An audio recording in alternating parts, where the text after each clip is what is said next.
ahead, I want to ask Dr. Maduka. But I think the very first one for me is that something that really is very interesting is the fact that from all that we've heard about Dr. Coscharis, he started very, very small, isn't it? But sir, in all the beginning, when you first started, did you ever think that you would own all these companies and you've been employing thousands of Nigerians? Did you ever have that as part of your dream? To be very frank, it's difficult to imagine where we are today. But just like every other thing in life, success is something you can regard like a wildfire. Once it ignited, it's hard to quench it. You know, you keep on moving on from one thing to the other. Clearly, I have an ambition as a young man. For some of you who may not know my beginning, very humble beginning, lost my father when I was 4 and stopped in elementary 3. Forget about all these things they are telling you. I didn't go beyond elementary 3. But I have a godly mother who is very dedicated and committed, that inspires me and asks me to believe in myself as I believe in God. So I give all the credit to ladies here that are mothers, because you make all the difference in the life of people. The death of my father brought unprecedented discipline in my life. So how my parents have 4 children under 4 years is a mystery that only 2 of them can explain. It's like they knew something was going to happen, so in quick succession, I happened to be the second in the family. So my mother was a person who really discovered my entrepreneurial capability out of sheer of hard work. Difficulties actually getting me to go and sell akara on the street. And then I worked for my uncle for 7 years. I used to sleep in a shop in Ebutemeta at 8 Griffith Street. I still recall at the age of 8, going to join a night bus to go to Nnewi. I passed the AG Leventis building by the corner of that building. I pointed at the building and said, one day I'm going to make a building like this. The guy that was working with me that had me say that knew me very well and cocked my hair. Just felt like, what's wrong with this boy? Why do you talk like this? But that shows you the power of vision, okay? You must believe it. It has to be settled in your mind. But if it's a true vision, you have to work to get it to happen. It doesn't happen overnight. To the fact to it, the first building I ever made in my life was a building by Adiola Odeku at the corner piece. If you look at it and go and compare it with that AG Leventis building, it will confirm to you that it is a true vision. I had the opportunity to buy properties in Ajegule, different things. So all I'm trying to say is that I never truly expected where we are today. But the truth is that once you get it right from the beginning, the foundation is solid and well laid, then you can build on top of it. Thank you very much for that. Now you said something critical, which the conversations we've been having today, the normal conversations we have with entrepreneurs, those 2 words keep coming up, solid foundation. When you say solid foundation, can you share with us, entrepreneurs here today, some things that are necessary to build a solid foundation? Okay, clearly, you need to have clear vision of where you want to go. If you are not clear where you want to go, take for instance, if you get out of these premises, there are 3 roads that are facing you. You can go straight here and go to Babish. You can go and follow Adiolo. You can also go this way. It's only when you are clear in your mind where you want to go, then you can choose your road. And it was clear in my mind that what I wanted to do from day one was to build an institution that would be timeless in its relevancy and value. I have an idea what the destination would be, but all the routes to get there, I do not know. So it's like charting a course of a voyage. You know, you have an idea where you are going, but you may not understand all the route. The solid foundation I have is my apprenticeship years is the best university anybody can go. A lot of people don't play value to mentorship and understanding where you are going. Very many young boys just believe if you just give me money, I will become a billionaire. If I just have this amount of money, I will make this other thing. Forget about it.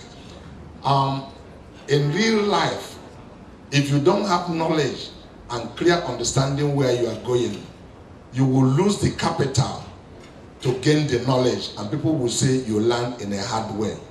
Because what you needed to have known earlier, you didn't know. You first got capital, and then over a period of time, that capital will disappear. The 7 years of apprenticeship, watching how things were done, as a young man, it's not about going to university. It's not about how much intellectual you are or intellect you have, but normal common sense.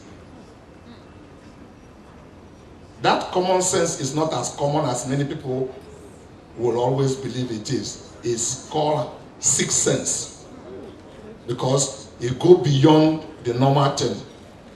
If it is clear in your mind, it helps you to plan. While I was working for my uncle, I see a lot of things happening. There's something in me bubbling. I started questioning the norms, that can this thing be done better? I think there could be a better way to do it. And I was taking note, of what I need to do in future and how I'm going to organize myself. So after I served my uncle for 7 years in 1976, he counted 200 naira and gave me when I went to meeting with my senior brother. It was like the world come to an end. My senior brother said I should leave the money and let us go away. I asked him, do you have anyone to give me when we get home? He says no. I said, so I better go with this one first of all. And that's part of the thing I want you to understand. It's not good to just say, forget it. Take whatever, in business you don't get what you deserve. You get what you negotiated. In that apprenticeship, unfortunately, there was nothing negotiated. The death of my father brought a new, turn of life in my life, and somebody was assisting me, brought me to Lagos, fed me and clothed me. So the game treated towards his own side. Nothing was agreed. But the good thing there is that I knew that I need all the discipline that I need to acquire to succeed in life. Because if I mess up, I am sent packing without anything being given to me. So I humbled myself. I watched some of the boys doing an apprenticeship with me. They would jump out in the night and go to watch movie, do some different things. So the discipline you have will be unprecedented. The level of how to manage yourself. So the next thing is that at the end of the day, when my uncle, set me up with that little capital, my excitement was not the capital. My excitement was that I have freedom to do with my life what I have to do today. And then what did I do? I went back to the same thing he taught me. Buying and selling of motorcycle spare parts. I would jump night bus, come to Lagos here and go to AG11s, buy things and run back to Nnewi. But simple basic things I do is that I have what I call expenses book. I have what I call sales book. I have what I call profit book. I have what I call purchase book. It's not, I don't have money to employ any accountant or set a structure office in a big firm, but basic fundamentals that I need to keep an eagle eye on my capital. Because if I don't know how much I'm earning, I won't know how to spend money. And one thing I put at the back of my mind is that any money I do not earn, I won't spend it. Because I started with very little capital. So if I drink a mineral, I record it. I never spend any money without recording it. That is, the first thing is accountability. You hold yourself to to a very high extreme in accountability, how to manage money. So these basic things I did, I'm able to know how much I transport myself to Lagos. When I'm coming back, how much did it cost me to bring my goods down? Because a lot of people are into what you call business. They are selling, money is moving. But how do you know whether you are making money or you are losing money? Because you are seeing money, you say turn around, and turning around. One day you look, you find out the things you are turning around has finished. So because of this mental attitude I have, the first money I borrowed in bank was 1,000 naira from African Continental Bank. Mr. Turu was the manager of Nnewi branch, and they told me that if you turn up, if you turn up, then they turn over. If you turn over, they will give you more money. I took the 1,000 naira, rushed to my store. Before the bank closed, I went there and paid 250 naira from the money. I haven't done anything with it because I want to turn over. The following day, I went to pay 150 naira. The following day, I went to pay 350 naira. Then I paid the other one, wrote another check, they gave me the money. You know, when I did that about 4 or 5 times, the manager would write on my check, refer to drawer. I would go and see the manager and say, play a good boy, play a good boy. I gave him 50 kobo. The money was going down. Before he knew it, the fact total amount remained 750 naira. I said, Chai, is that how the people borrow money from bank behave? I went and paid the 1,000 naira back to SCB, and I resolved I'm going to trade with my capital. I won't borrow from the bank. It may not apply to every businesses, but why I'm trying to explain this is that not until your business is well structured, and then what sense does it make that you have 3 balls, you want to have 5, and all the 5 of them fell out of your hand? Isn't it better you hold the 3 you have than the other 2 more you want to acquire? I never borrowed money again from bank until I built that Coscharis Plaza in Victoria Island. That is true. Guarantee Trust put 200 million naira in place for me. I never drew on it till I finished that building. My determination is that I need to build capital. And as a businessman, I knew that capital is the engine of business. It's like mechanics and dynamics. The knowledge you have is the mechanics of your business, but the dynamics of it is the capital. So, if you go out there and see a beautiful car that is shining a very good Rolls Royce, if there is no engine in it, if you enter inside, you get sweat. It's not going to take you anywhere. You can admire it, but it's not moving. The dynamics in itself is an engine that can start and stay one place and make noise, but it's not in operation. So when you're able to get the two together, the dynamics and the mechanics, then you can get things going into the motion. So I have sense what to do. Common sense, God gave it to me. I have knowledge because I've been trained for 7 years. For me, it was the best university. When I was doing apprenticeships on young men would be going to school, they put hand in the mouth and I just said, let's shop. I said, 5 years from today, I'll be better than you. I told some of them. I was determined. My situation didn't make me to lose confidence about myself. You need confidence to be a businessman. You shouldn't feel inferior to anybody. You need to believe in yourself. That is a seed my mother sowed in me. I move out and you say no. I told you can't say no. You can't say no to me. When you are saying no, I'm smiling. I'm telling you I believe you can do better than what you are saying. The worst thing you can say to me is no. I'll leave you and go. You don't have heaven, you don't have hell. You won't put me in any of them. My destiny is not in your hand. I determine it and I will create it. So that discipline to hold yourself accountable is a prerequisite for a successful business and growing a small enterprise. It was one of the former US President, Benjamin Franklin, that said, beware of little expenses, for a small hole will sink a big ship. So I kept an eagle eye on capital.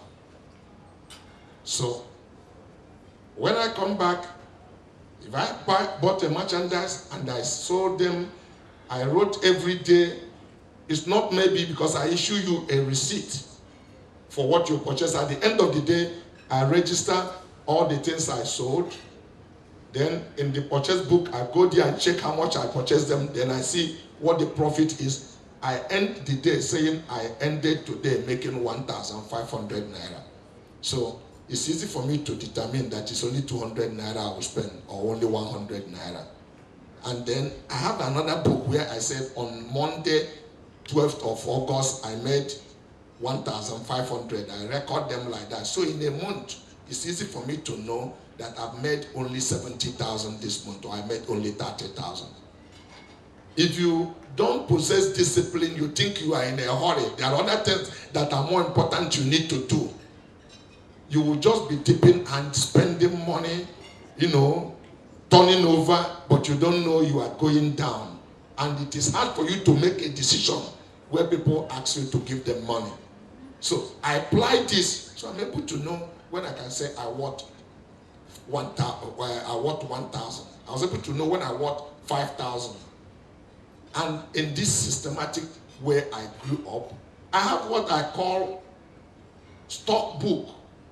So if I have bought 1,000 or 10 pieces of bread, every day I go to that book, minus on 20 that I sold 1. What is balancing is 9. Because I need to check my inventory to know when the apprentices that are working for me start stealing from my stock. And if I don't have that record, I don't have authority to say, oh, this is supposed to be 10. Why is it remaining 4? So those basic funds, I'm telling you this in a very elementary form. You may think it's complicated, but these are prerequisites. They are inevitable. If you don't want to do them, you are just taking a chance, and you cannot know truly whether you are progressing or you are declining. One thing you will find out one day is that you'll be looking for your capital and it has disappeared.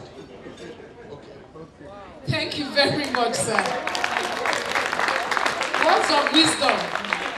Truly, truly words of wisdom. Capital is the engine of business, and that's true. Everything that he shared with us, I think, is what the accounting softwares are doing for us, but they're complicated. And we always go and recruit the accountants to help us simplify what he has just shared with us.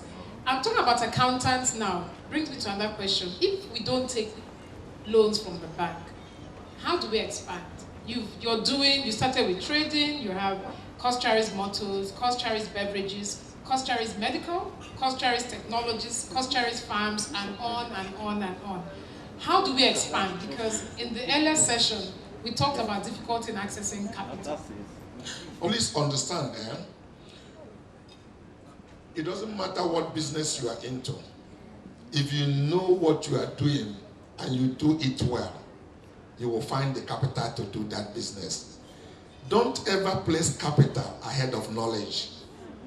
It's a serious mistake many young people do. Maybe some of you have not read the book of Rich Dad and Poor Dad, Koizaki. He said, don't work for money, work to learn. The knowledge, that's also where many young men from my state or town get it wrong. Because they always tell you what a man has in his pocket is greater than what man has in his head. What a man has in his head is 1 billion times greater than what you have in your pocket. It has to happen in your head first before anything comes in your pocket. Now, how do you grow business and make it a big thing without leveraging from bank borrowing? I will tell you, if you are starting from ground zero, the best option is supplier's credit. not bank loan. Supplier's credit is the same as bank loan. But there is not much condition tied to it like bank. Saturday, Sunday, Friday, public holiday, interest rate is counted. It doesn't respect any day. It's mountain. You have went to toilet, you went to hospital, your this happened, interest is counted.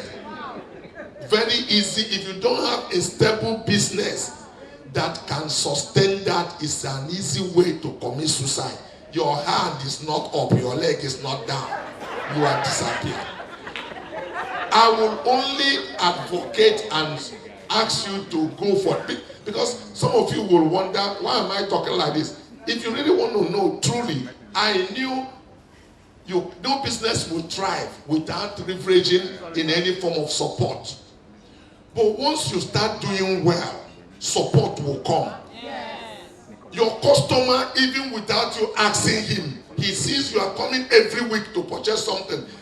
Even without you asking, he will say, okay, why not take this and go and sell it? You know, he gives you credit of 5,000 or 10,000. Just unsolicitedly, he will give it to you. Because he see you knew what you are doing and you are responding. People are happy with intelligent people who are working hard. From then on, you build capital. You start leveraging on bank loan. If there are goals you can, there's no limit to goals you can set for yourself. Okay, let me put it this way. Today, I trade with bank loan because I couldn't expand all of this business without bank loan.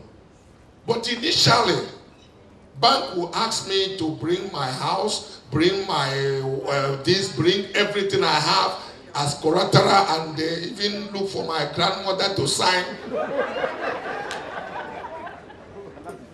And I was doing that, but I set a goal for myself. And that's what I want to share with you. There's no goal you set if you walk towards it that is unattainable. Do you know what the goal I set? That I want to tread, and I gave myself a target. I want to get to a point where I wouldn't see any business I want to do, that capital should not be an inhibition for any business I want to do. You would think I am insane, because what that means is that you want to say you want to be financial sufficient, that money should not be your problem. It was a goal, and I set it on my mind and start working towards it. And what I call is that I want to get to a point where I will borrow money from bank on a negative pledge. I don't want to pledge nothing. Bank should give me money based on who I want. It was a goal. It wasn't a dream. It was a dream, and I worked towards it. And true to the fact, by 2008, I achieved it. Today, I borrow money from all the banks in Nigeria on a negative pledge. First Bank, Union Bank, Guaranteed Trust, Access Bank, Fidelity, Zenith, name them, all of them loan me money on a negative. Negative pledge means I don't pledge nothing to you.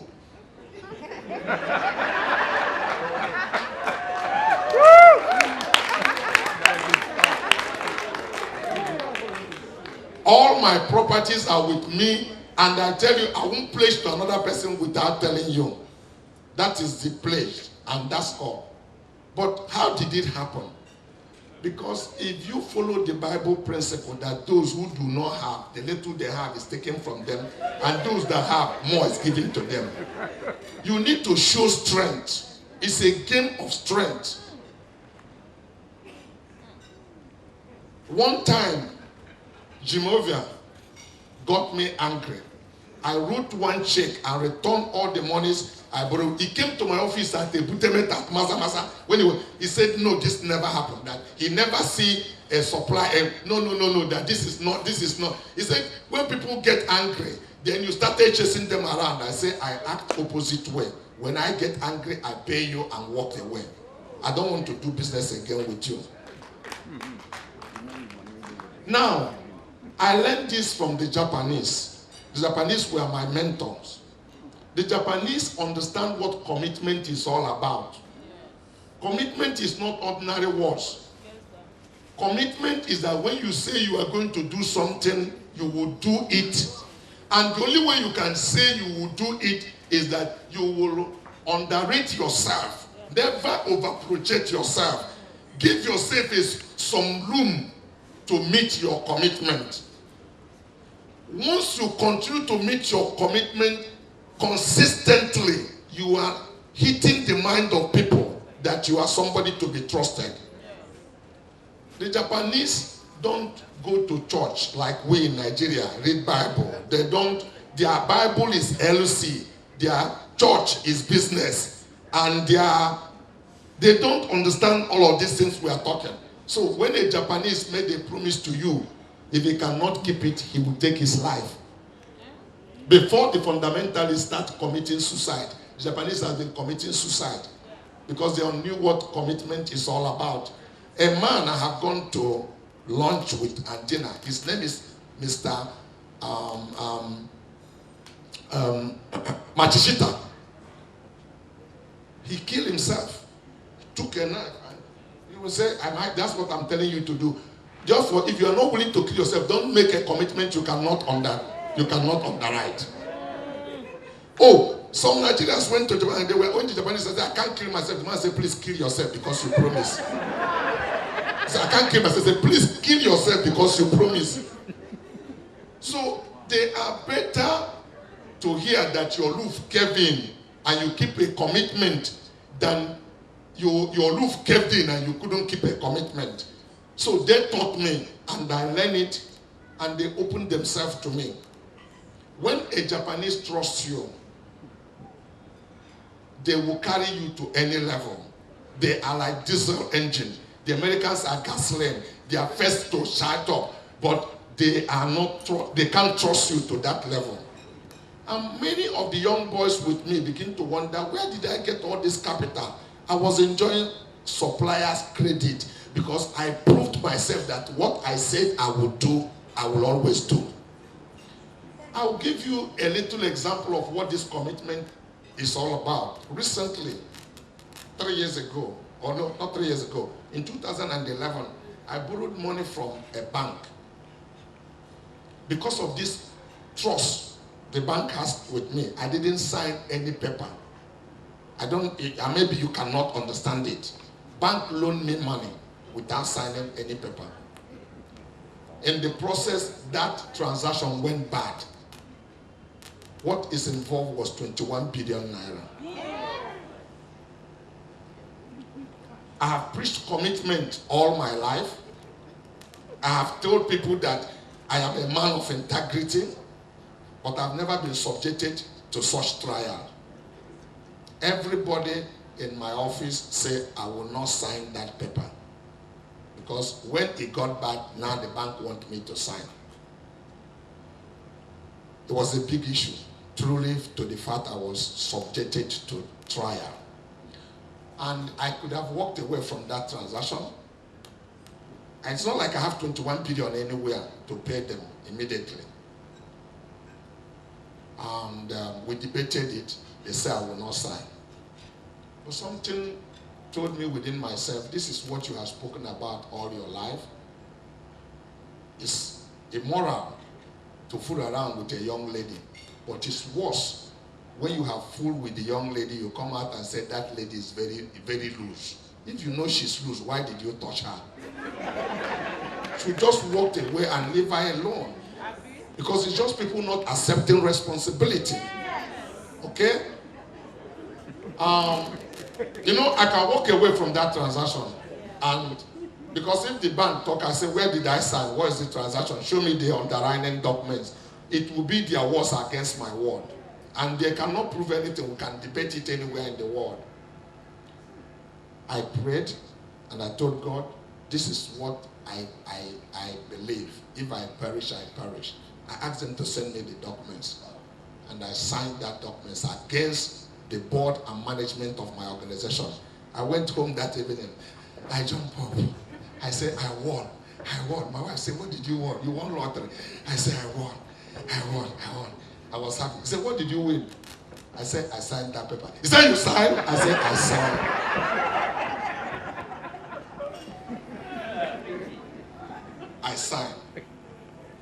So, you may not understand what I am explaining to you. I hired a guy from bank to work for me 20 years ago.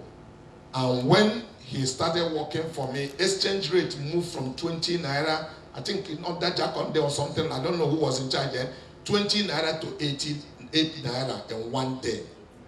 And I have a payment to make at the end of that month. If I make that payment, I will lose over 100 million naira. 100 million naira for me was a big money. Big money 20 years ago.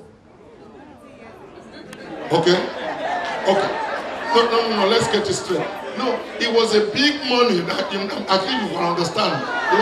It's like the kind of thing I'm talking about now. Okay, fine. What happened was that I told that banker that we'll meet the committee. He said, no, we will write it up. We will explain. It's not our cause. This is true. Everybody will understand. It's all over the newspaper. I said, we will make this payment on 30th of the month.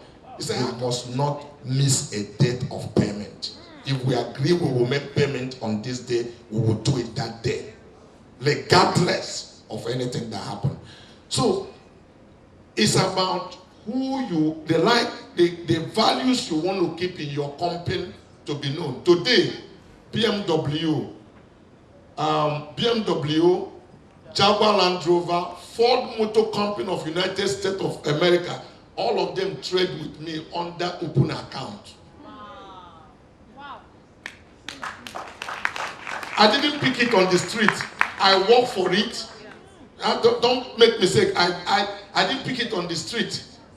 At the time, I worked with Exim Bank Fund. We were the only company in Nigeria. Exim Bank didn't take any collateral from any bank in Nigeria to guarantee our receivables in United States of America, just based on our credit worthiness. No bank. All the other people that get Exim Bank facility, one of the bank in Nigeria guaranteed it, but ours, we deal directly with them without any bank guaranteeing it. It's not about telling you what we have what, but I'm just telling you that you can start business small and decide these are the values you want to keep. This principle had made me not grow Coscharis to what it could have been, because I'm very conservative. I'm not willing to take a risk I cannot discount. People do not believe it's a way to run business. But I asked them, how much does peace of mind cost? What is the value of peace of mind? When somebody knocks at your door, you say, please, I don't want to see you, close the door. Then when people knock and you are hiding under the table, you may not appreciate what it is. What I'm advocating is that if you are starting a business that is not already structured and you cannot predict, a business you cannot yet predict, work with your capital. How can you do capital? Be disciplined to reinvest every money you have made back into your business. I will tell you, people I employ that work for me goes to store and buy shoe $500, and I look at them, I laugh. Because they are not entrepreneur, they earn salary. But I am entrepreneur and I need to keep stock. So I couldn't afford those amount of shoes that they are buying. I will buy shoe of $100 or $80 that will fit me very well. It's not the standard of the shoe I wear that makes me who I am. It is that I am an entrepreneur and I set goals for myself. He has a certificate. If I fire him, he takes a certificate and look for another job. But my certificate is that my capital. If I lose it, I go back to the village.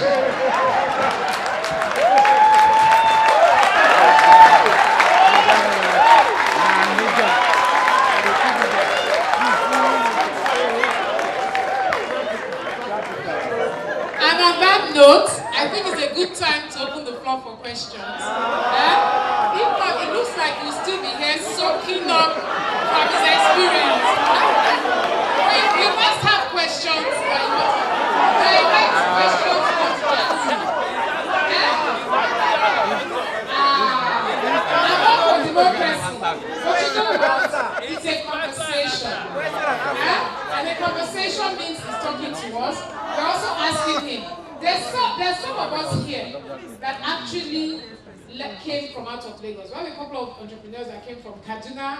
If I'm calling you, stand up. They came from River State, they came from Benin, they came from Edo, they came from Abuja, Warri. Where are you guys? And they came because they saw the kind of people that will come here, they can share. So I know we have questions. Yes. I also know we want to still listen to him speak. Yes. So I'm going to open the floor now for questions. Please, questions, not comments. Questions, not whining.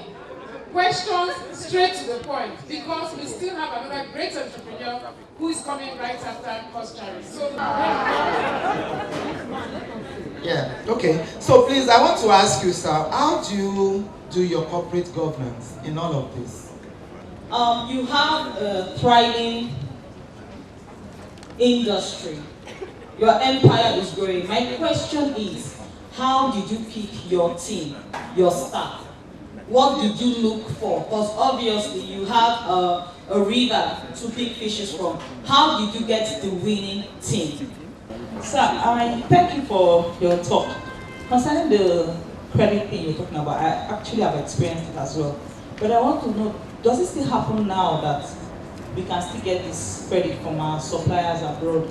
Or was it in those days that was possible? I don't know if other people have experienced. I experienced it once, but I don't know if it's a common thing now because I have not had the mind to ask for credit from my suppliers, but I don't think they'll give me because I'm Nigerian. So I'm just asking. My question, sir, is do you keep a normal week? That is, do you work 9 to 5 or 8 hours? Let's not make mistake. I was the managing director, I was the backward director, I was the damaging director, I was the financial controller, I was the everything A to Z of that business, because that's what I needed. And my first employee was my wife. Incidentally, some of you do not know, the name Coscharis is a combination of Cosmos and Charity. My wife is Charity, I am Cosmos. So I didn't want it to sound local like Coscharity. So I make it Coscharis. So people thought it was a Greek company. It didn't sound local at all. We are creating every year 7 champions. And when I started, I said, no, this is not going to be it. I took the first apprentice boys, 4 of them. Each time I settle any of them, I replace them with an employee. What I set out to do is that I'm going to bake a big cake that everybody can take a pile. So I stopped apprenticeship system, which I was brought up with. To be an entrepreneur, you need to be creative and continue to challenge the norms, looking for better way to do things. Now, when I started with those young people, I didn't have all the capital, so I wasn't looking for a professional accountant. I looked for somebody who would be collecting cash for us, call our accountant, call my sister-in-law, my wife's senior sister, and call her Director General DG, so like ministry. And we were going that. If you are an entrepreneur, you need to know when there is a need to make a change in your organization.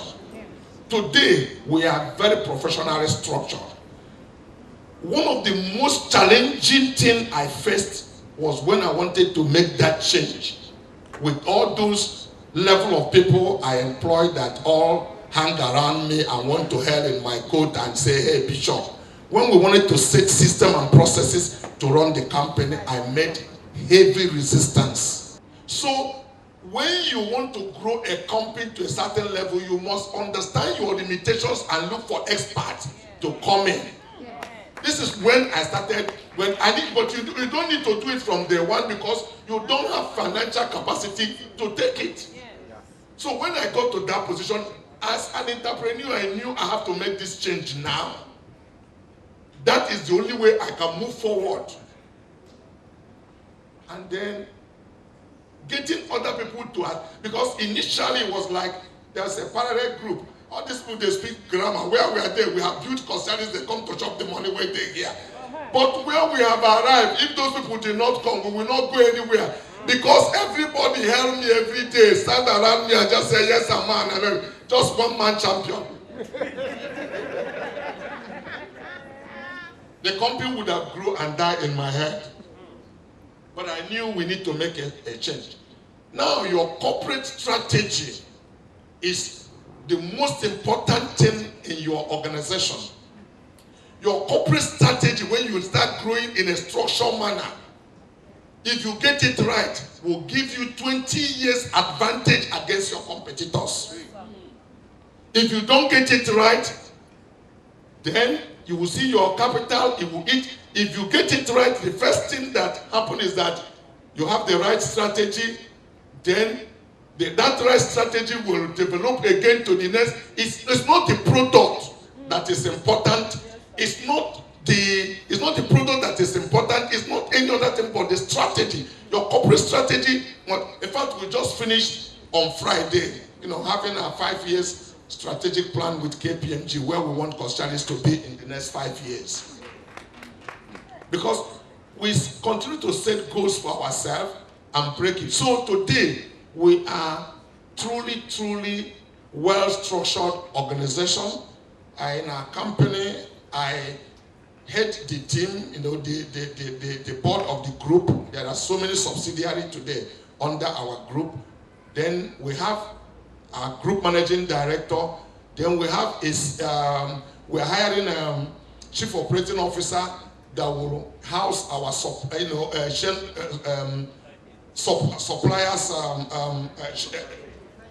supply chain, and financial control and all of the things we do him. And then we also have other group, the group manager at top managing all the subsidiaries. So our corporate governance is very strong, and that is the only reason why these organizations will be able to deal with us. There are things some of them are looking for at that level.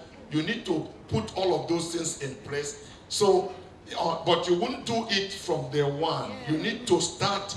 I don't want us to get into unless you have come to that level.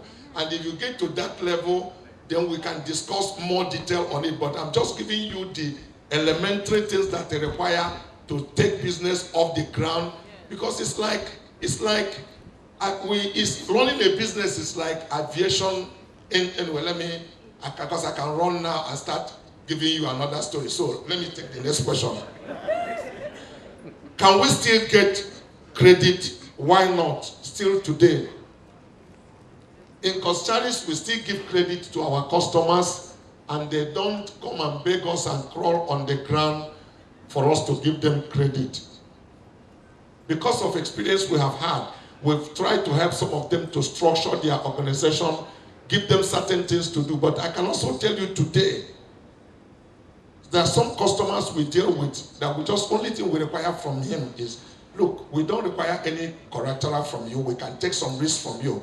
But incorporate your business, let your wife also be a signatory to the account. He said, no, you can keep your credit. They only may want to trade. But we wouldn't do that. So if you need to, you can still get credit today.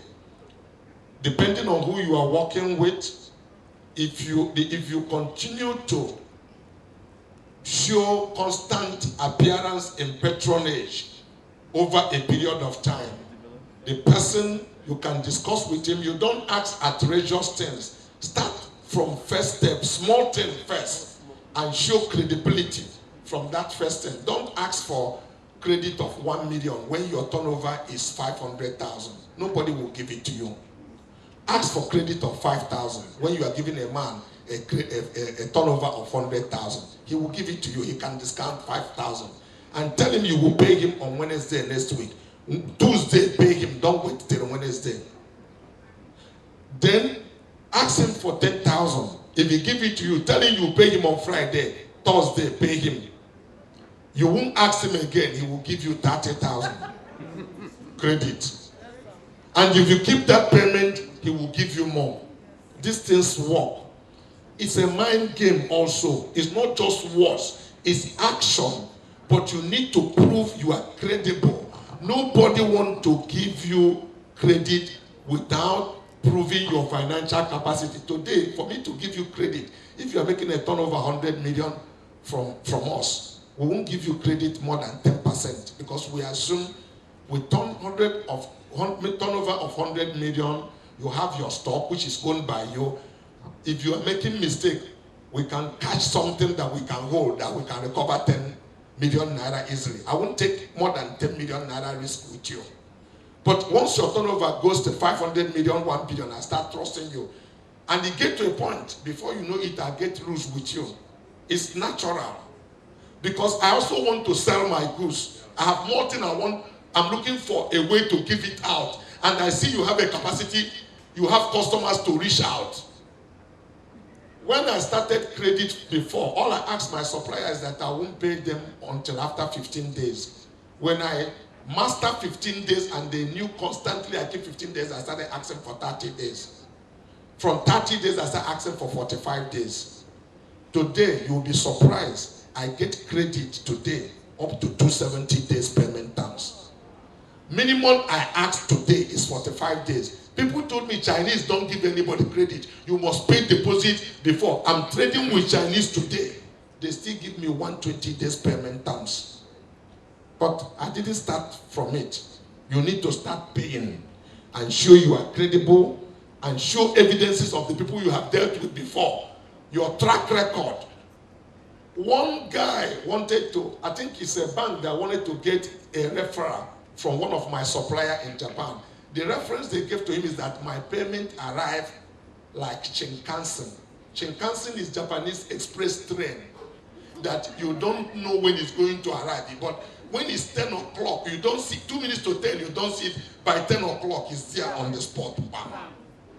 That was the kind of reference they give for how we own our obligation. So you can still get credit today if you learn to keep commitment, but don't ask for a treasure sent from day one. How do you keep your week? One of the things you do as an entrepreneur is that you have to learn to work hard, pretty hard. In fact, you have to work harder than every other person in your organization. I'm sorry to disappoint you because I met one young man recently who told me he wanted to be an entrepreneur. I said, can you give me a reason why you want to be? He said, because we want to close when it is 5 o'clock. We want to have his time under control. I said, you need to get a teaching job. By 12, to school close, you can go home. I'm sorry to disappoint you that I never leave my office. That may not be applicable. It's not something many people admire.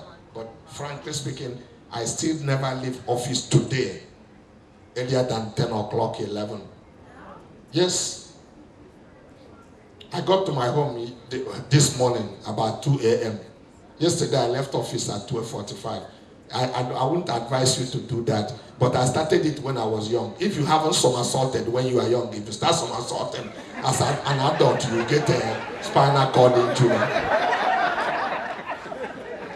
It's just that I built myself with it. So I'm a workaholic. Work is fun to me. And you can also ask me, how do I relax? I will also disappoint you that I raised 5 kids. Today, some of them are master's degree holders and live their life till today. My wife and I, we don't have television in our home. Yes, we don't have cable TV, not on local TV. We don't watch CNN. When I get home, I don't want unwanted visitor to be intruding when I'm talking with my wife. Because I have small time to give her and another person is talking and is taking our attention. So I focus to give her that attention. And some of you don't know that I stopped school in elementary 3 and the English language continued to trouble me because my mother never spoke English to me. It still troubles me till today. So if I find time, I read some books to be able to, catch up with my knowledge on what I need to do. So I can't spend time watching TV. Thank you. Thank you very much, sir. Thank you very, very much. It appears that this conversation with the CEO the time is too short. Yeah? We're enjoying soaking up knowledge from you, but fortunately, I just looked at my time, it's 4:30, and we still have another entrepreneur who will do the same thing that he's done, charge us and inspire us and make us try and grapple how 100 million naira 20 years ago is small money, it's not much. While to some of us, we are still aspiring for 100 million naira today. But in wrapping up this conversation, one thing I can say is that I have learned a lot from you. I've been scribbling since it started. But in trying to wrap up this panel, some things is mentioned, topics and things we mentioned earlier in the two panels. We know it, okay? So we have a running joke, Wale and I, about 5 C's, 4 C's, where's Wale? 7 C's. So I have some more C's now. From this conversation, he's told us it's very, very important for all of us to understand our core competence as entrepreneurs. Some of us don't know what it is. We just keep dabbling, jumping from one to the other. You see your neighbor doing pure water, buying Jeep, you run, you go and do pure water. We need to understand what our core competence is. And in understanding it, we should have confidence in what it is that we have our core competences. So don't let them make you cower. Be very, very confident about what it is that you want to do and apply common sense. It's not very common, but it's critical. In applying that common sense, we should understand where we're going and have clarity of vision and consistently meet our commitments. Meet those commitments. Your word is your bond. So it's clearly walking the talk. And you don't need an MBA for that. It's very simple. And lastly, no matter what it is that we're doing, if we don't have the right corporate strategy, it will fail. So I think those are the C's for me. Those are 6 new C's. Thank you very much, sir, for sharing with us this evening. I hope you're not rushing off so you can... I know as you're going that they'll want to rush you. Please. We're almost done with the conference. We're going to invite, Ogo is going to do the introduction now of the next speaker. And they'll both stay back so we can actually have more conversation beyond the formal setting that we have. So please, as Dr. Maduka gets off the stage, let him enjoy as you have enjoyed. Okay? It's something from one of our entrepreneurs to you. Thank you very much, sir. As you use it, I hope it will keep inspiring you so you can inspire